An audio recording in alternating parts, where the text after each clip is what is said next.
Brought to you by patreon.com/inspireddisorder and inspireddisorder.com/audible. What you manifest in your mind, you can bring to reality. UFC Fight Night, Waterson versus Hill happened this past Saturday. It was a fun card. The main event, the original main event, was scrapped due to probably somebody testing positive for COVID, I would imagine. So it was headlined by Waterson, Michelle Waterson versus Angela Hill, which I'm excited for. I love both of those fighters. Hill has been on a run lately, but of course, as I'm sure everybody knows, was robbed again. Angela Hill robbed again in a very similar fashion to her Claudia Gadelha robbery. I thought she won the first, second, and fifth round fairly clearly. Just looking at their faces, the damage sustained on Waterson's face was pretty clear, similar to the Gadelha fight. Also, Michelle Waterson she got hurt multiple times in that fight. Versus, I don't think Hill was ever rocked, maybe once. It mind-blowing that went the wrong way. One of the refs had 4 rounds for Waterson, which is absolutely ridiculous. But it is what it is. That's what happens when the referees are in charge of making decisions. So it's a bummer. It was a bummer.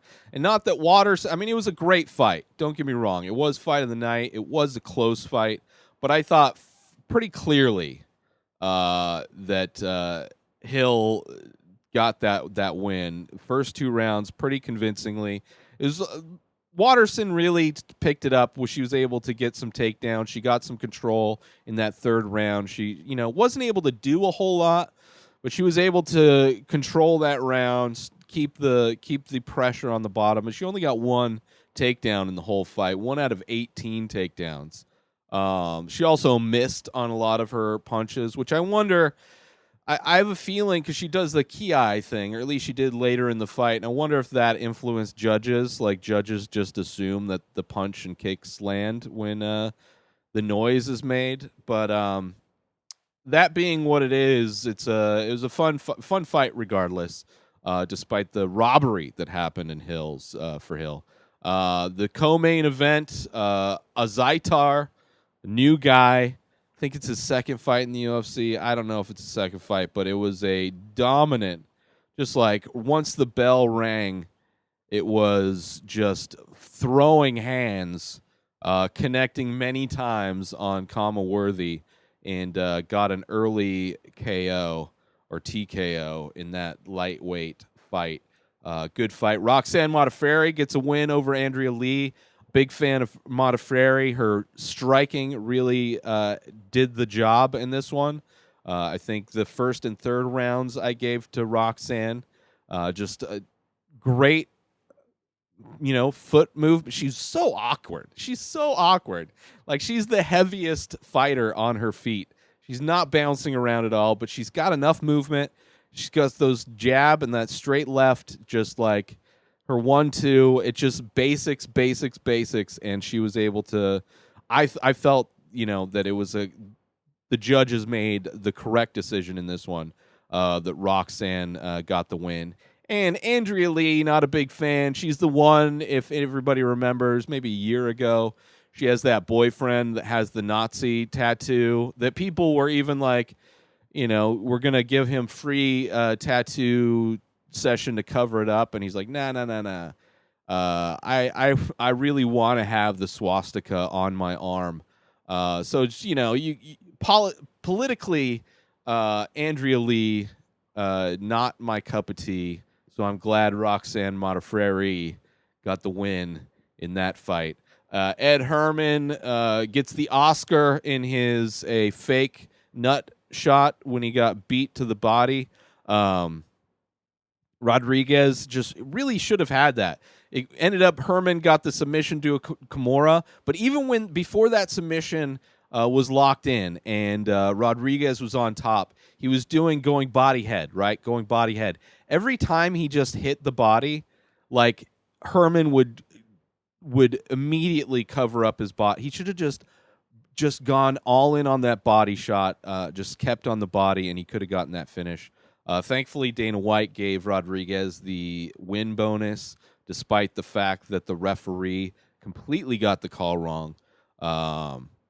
Instead of calling the fight ended due to body shots, Ed Herman was able to convince him that it was a nut shot, which it wasn't.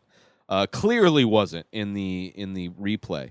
Bobby Green got another win, super dominant win against Alan Patrick. Let's see who else. Sajar Eubanks got a win. Not super dominant. It was okay. It was an okay win. Who else? Barberina is back. Looked great. Went to a decision though, but it looked great. But overall, fun night of fights. I enjoyed them very much, despite the disappointment in Angela Hill getting screwed again. But next week, there is UFC Fight Night, another fight night, Covington versus Woodley.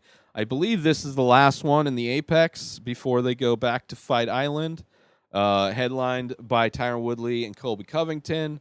I would love for Tyron Woodley to win this fight. I am a very big anti-fan of Colby Covington. I don't like his shtick. I don't like the way he's promoting the fight. I do not like any association with fake wrestling, pro wrestling, WWE, whatever you want to call it. Seeing actual mixed martial artists do those types of gimmicks is not my cup of tea, and I don't give a shit about Colby Covington. I think he's a piece of shit.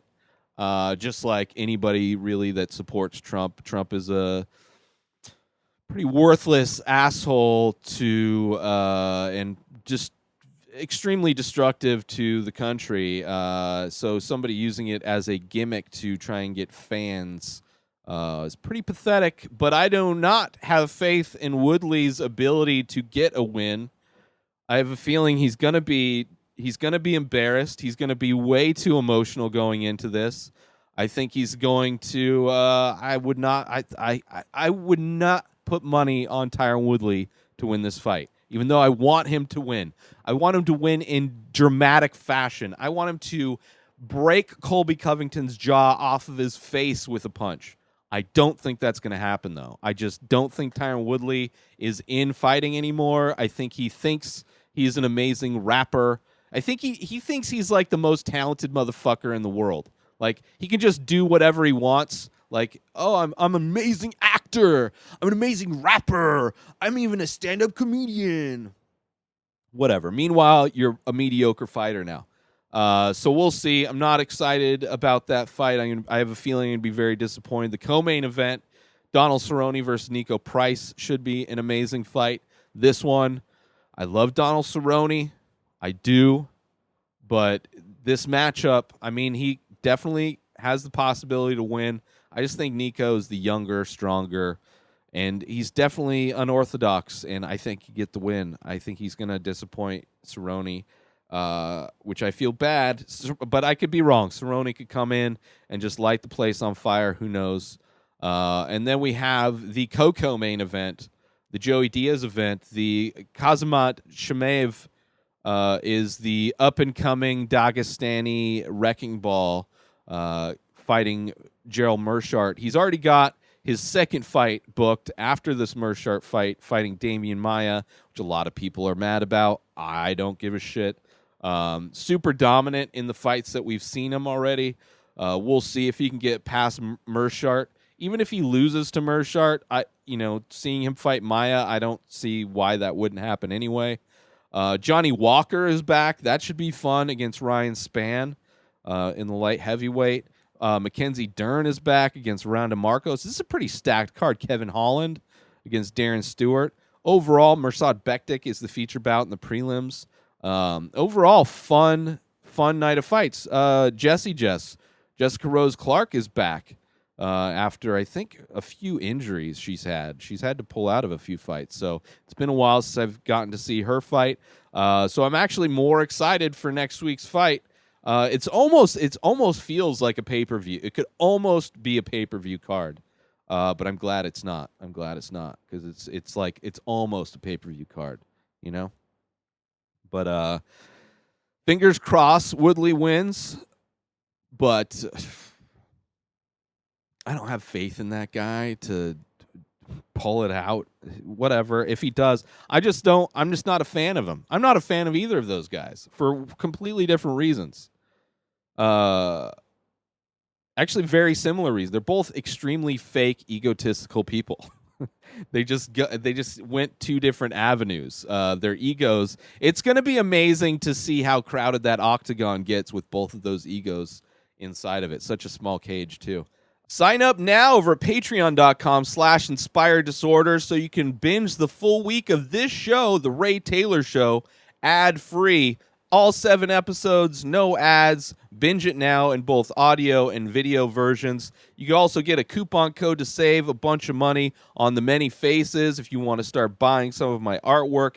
If you like Photoshops, you can download the raw Photoshop files for all the Photoshops I do. It's only $3 a month, so sign up now over at patreon.com/inspired disorder. Also get 2 free audiobooks through Audible when you sign up through my link, inspireddisorder.com/audible. It's 2 free audiobooks just for signing up. You also get a new free book every month. Audible originals are available, guided wellness programs, news, so much more. Sign up now and get yourself 2 free audiobooks through my link, inspireddisorder.com/audible. New episodes come out every single day. Subscribe on IGTV, YouTube, and everywhere else podcasts are found. Binge the full week ad-free over at patreon.com/inspired disorder. Buy Ray Taylor Show merch over at inspireddisorder.com. Follow the show on Instagram at Ray Taylor Show, and have yourself a great day. Peace out!